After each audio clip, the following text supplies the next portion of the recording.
Let's go to Ben in Utah. Ben, go ahead. Welcome to the middle.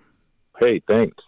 My comment was just I think there should be term limits just because, when you're growing up and you're taught a certain way for so long, and it becomes actually a fabric of who you are. And once you start getting older, it actually becomes you. There's no middle ground there anymore. And I feel like there's no changing your point of view when you become a certain age.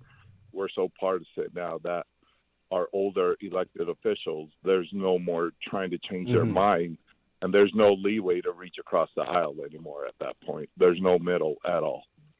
Ben, thank you so much for that call.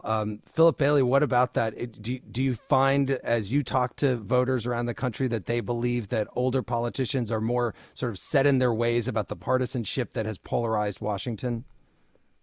Well, certainly, I think that there's a sentiment in the voters that I've spoken with that, look, if a person's been in office for so long with a certain ideology, they more than likely are locked into that ideology. But I think the real question and the issue we're having here and debate we're having isn't really a debate about age, right? We're debating the fact that we don't have access to our political system because oftentimes of gerrymandering and money.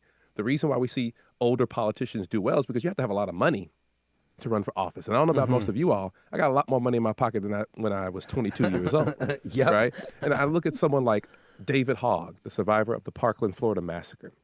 He's launching this new group called Leaders We Deserve, which is vowing to elect fearless progressives under the age of 35, right? Under the age of 30 for state office, but under the age of 35 for federal office.